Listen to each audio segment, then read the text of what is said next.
Doctors होंगे। तो today is the all is the lifestyle diseases, जितना भी डायबिटीज है, हाई बीपी है, gastritis, arthritis, asthma, cholesterol, obesity, sciatica, प्रोस्टाइटिस, thyroidism, जो भी प्रॉब्लम है ना, इसको लाइफस्टाइल बोलते हैं। और मैं आपको बताता हूँ, ये सारा का सारा प्रॉब्लम आपकी लाइफस्टाइल के साथ में ही जाएगा। तो आप सोचो कि मैं मेडिसिन लेके ये प्रॉब्लम ठीक कर लूं, तो ऐसा पॉसिबल नहीं है, क्योंकि ये प्रॉब्लम होती है लाइफस्टाइल से। तो जब तक लाइफस्टाइल को चेंज नहीं करेंगे, तब तक इन प्रॉब्लम से छुटकारा पाना बहुत मुश्किल है। तो लाइफस्टाइल के ऊपर कंसर्न करना चाहिए। अब रियल फैक्ट क्या है, जितने भी आप पीएचडी होल्डर्स के पास जाएंगे, जितने भी साइंटिस्ट के पास जाएंगे, जितने भी रिसर्चर्स के पास जाएंगे, जितने भी डॉक्टर्स के पास जाएंगे, चाहे आप आयुर्वेद के डॉक्टर के पास चले जाओ, चाहे एलोपैथी, चाहे होम्योपैथी, ना किसी के पास भी आप चले जाना, यूनानी वगैरह, जो भी जितने भी पैथीज है, सब डॉक्टर्स का अलग अलग कंसेप्ट होता है। आयुर्वेद वाला कहता है वात पित्त बिगड़ गया, है ना। एलोपैथी वाला कहता है कि आपकी बॉडी के अंदर बैक्टीरिया वायरस पनप गया। होम्योपैथी वाला कहता है कि वाइटल फोर्स का डिअरेंजमेंट हो गया। बाबा रामदेव से पूछे कि बीमारी का कारण क्या है, तो वो बोलते कि बॉडी में टॉक्सिन जमा हो गया। और जब आप बॉडी को हिलाते, योगा करते, तो आपकी बॉडी से टॉक्सिन निकल जाता है, और जब आप कोई चीज खाते तो आपकी बॉडी में लग जाता है। तो जितने डॉक्टर्स के पास जाएंगे, जितने सिस्टम्स के पास जाएंगे, जितने पीएचडी होल्डर के साथ जाएंगे, तो ना वो सब अपने अपना कंफ्यूजन रख देंगे। मैं आपको बताऊं,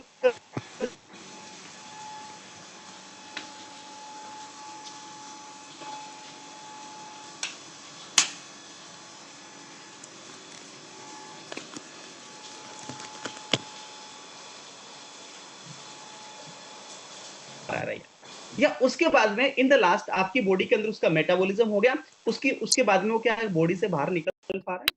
this is the most important. अगर ये तीन प्रोसेस बॉडी के अंदर प्रॉपर हो रहे हैं, तो आप स्वस्थ हो। कौन कौन से तीन प्रोसेस? पहला कौन सा प्रोसेस है? इनटेक। आपके हाथ में होता है आपको क्या खाना चाहिए। दूसरा, इनटेक करने के बाद में उसका बॉडी के अंदर एब्जॉर्ब होना, और एब्जॉर्ब के बाद में क्या है, उसका बॉडी के अंदर मेटाबॉलिज्म होना, और मेटाबॉलिज्म के बाद में बॉडी में एब्जॉर्ब मेटाबॉलिज्म होगा, उसके बाद में जो वेस्ट प्रोडक्ट है वो बाहर निकाल देना। ओके, दवाई खाना बंद कर दिया, that's great, good good, yes. है ना, यहाँ पर कुछ लिख रहे हैं कि दवाई खाना बंद कर दिया, दैट्स ग्रेट। दवाई एक्चुअल में बीमारी को दबाती है, दवाई बोलो तो दवा ना। और जब ज्यादा दवाइयां खाते हैं तो कुछ समय तक बीमारी दबी रहती है। आपको सिर दर्द हो रहा ना, तो आप 1 साल 2 साल सिर दर्द का टेबलेट खा के उसको प्रॉब्लम को दबा सकते हैं, फिर लेकिन एक समय आएगा पेन किलर काम करना बंद कर देगा, और फिर डॉक्टर के पास जाएंगे तो बोलेंगे ब्रेन के अंदर ट्यूमर हो गया। तो वो क्या होता है, वो दवाई से डायग्नोस नहीं होता, वो आपका जो प्रॉब्लम्स होता है ना, वो दबता चला जाता है। देखो, 3 ही प्रकार की दवाइयां होती है, मैं आपको बता दूं, मैं डॉक्टर बना दूं, 3 प्रकार का दवा। सबसे पहला होता है पेन किलर, दूसरा होता है एंटीबायोटिक, थर्ड होता है स्टेरॉइड। इसके अलावा कोई दवाई नहीं होती। पेन किलर पेन को दबाता है, एंटीबायोटिक होता है वो आपकी बॉडी में जो गुड बैक्टीरिया होता है उसको तो खत्म करता है, बेड को लेने के लिए करते हैं आप, बेड को खत्म करने के लिए, लेकिन गुड को खत्म कर देता है। और थर्ड होता है अपनी स्टेरॉइड। स्टेरॉइड में इतना ताकत होता है, मुर्दे को भी खड़ा कर सकता है। अगर आपको कितना ही प्रॉब्लम हो ना, एक बार स्टेरॉइड का इंजेक्शन लगा दिया आपको, तो आप खड़े हो जाएंगे। तो ना माइकल जैक्सन कुछ नहीं करते, बॉडी के अंदर स्टेरॉइड लेते थे, है ना। वो स्टेज पे जाते थे, जब सिंगिंग करते तो स्टेरॉइड लेते, इस वजह से उनका बॉडी खत्म हो गया, खोखला हो गया था। तो इस कंसेप्ट को आपको जानना पड़ेगा, इस सिस्टम को। तो बॉडी की में 3 ही प्रोसेस होने चाहिए, that is intake, absorb and expel. And इससे इंपॉर्टेंट चीज मैं आपको बता दूं कि आपके पास देखिए होता क्या, बॉडी से टॉक्सिन निकलना बहुत जरूरी है। बॉडी के अंदर क्या जा रहा है इससे ज्यादा इंपॉर्टेंट है कि बॉडी बाहर क्या निकाल पा रही है। क्या बॉडी के अंदर जो टॉक्सिन्स है वो बॉडी से प्रॉपर बाहर निकल रहा है, स्वीट के माध्यम से, स्टूल के माध्यम से, यूरिन के माध्यम से, ब्रीथ के माध्यम से, स्वीटिंग, पसीना आना। देखिए आज की डेट में जिस इंसान ने दिन भर में एक बार अगर पसीना निकल गया ना, उसको कभी प्रॉब्लम नहीं हो सकता। स्टूल के माध्यम से, यूरिन के माध्यम से, ब्रीथिंग के माध्यम से। सांस से भी, सांस लेते हो तब ऑक्सीजन और छोड़ते हैं तब CO2। तो इन सब से टॉक्सिन्स निकलता है, लेकिन फिर भी बॉडी डिटॉक्स नहीं हो पाता है। बॉडी को डिटॉक्स करना बहुत जरूरी है। व्हाट वेट रॉन्ग, आज क्या हो रहा है, आज गलत क्या हो रहा है, समझो बात में। आज इतना प्रॉब्लम क्यों हो रहा है, इतने डॉक्टर्स, इतने हॉस्पिटल्स आने के बाद भी लोगों की प्रॉब्लम का सोल्व नहीं हो रहा है, क्योंकि इसके पीछे एक ही रीजन है, that is your lifestyle. Irregular sleep. आज की डेट में कोई भी इंसान, मैं बात करूं मैक्सिमम लोगों का स्लीप पैटर्न बिगड़ चुका है, वो सही सो नहीं पाते, प्रॉपर नींद नहीं है। 10-10 घंटे सोते हैं, 15-15 घंटे सोते हैं कुछ लोग, फिर भी दिन में सोते हैं। इसका मतलब है कि उनको सही तरीके से नींद नहीं आ रही। इंसान अगर 5 से 8 घंटे अगर प्रॉपर सोए और अच्छी नींद आए ना, तो उसकी बॉडी में कभी प्रोकास्टिनेशन नहीं आएगा, उसकी बॉडी के अंदर कभी आलस्य नहीं आएगा। लेकिन लोगों का सोने का पैटर्न बिगड़ चुका है। पहले बात तो लोग टाइम पे सोते नहीं है, और टाइम पे सोएंगे नहीं तो टाइम पे उठेंगे कैसे? और सुबह अगर सूर्य उदय होने से पहले उठेंगे नहीं तो फिर वो जो एनर्जी मिलना चाहिए वो एनर्जी मिल नहीं पाता है, तो इरेगुलर स्लीप हो गया। अगर बात करूं तो ये सारा का सारा हुआ मोबाइल फोन से, टीवी स्क्रीन से, लाइट से, क्योंकि पहले ये ऐसे इक्विपमेंट नहीं हुआ करते थे, तो रात को अंधेरा होने के बाद में इंसान सो जाता था। लेकिन आज लाइट हो गया, इसकी वजह से क्या होता है, रात को जो दिन को काम करना होता है, कुछ लोग रात को काम करते हैं, तो उनका जो बायोलॉजिकल क्लॉक को है वो डिस्टर्ब हो गया। रॉन्ग ईटिंग हैबिट्स, खाने का सही हैबिट्स नहीं, कब क्या खाना चाहिए और कब तक खाना चाहिए। रात को 11-11, 12-12 बजे तक लोग डिनर लेते हैं, जबकि ये कहा जाता है कि सूर्यास्त के बाद में खाना नहीं खाना चाहिए कम से कम इंसान को।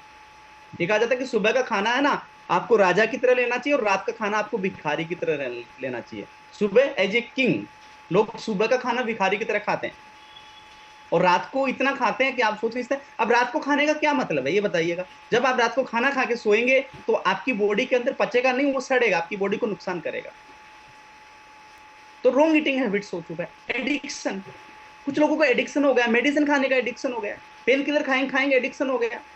कुछ लोग अल्कोहल लेते हैं, कुछ लोग बीड़ी तंबाकू। अच्छा किया मोदी जी ने कि अब की बार इनके ऊपर अच्छा वाला टैक्स लगा दिया, जीएसटी, है ना। जो अच्छी चीजें हैं उनका जीएसटी कम कर दिया, जो बेड चीजें उनका जीएसटी ज्यादा कर दिया, तो इससे भी प्रॉब्लम होता है।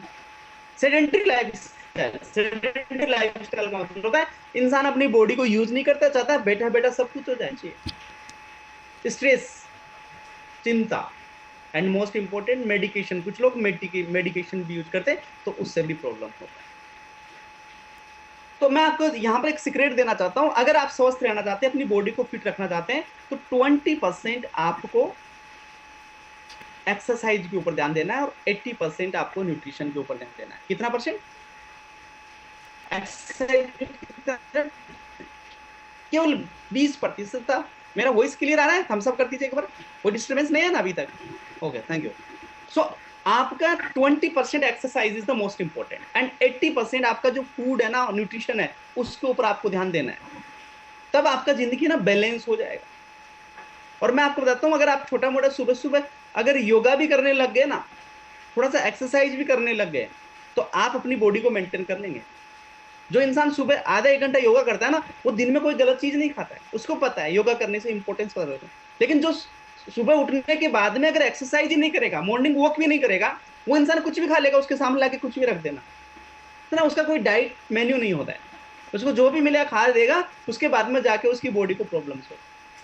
और जब खाने को खाओ ना, तो कम से कम उसको अच्छी तरह खाना चाहिए, है ना। ये क्यों काम करते हैं अपन? खाने के लिए तो करते हैं।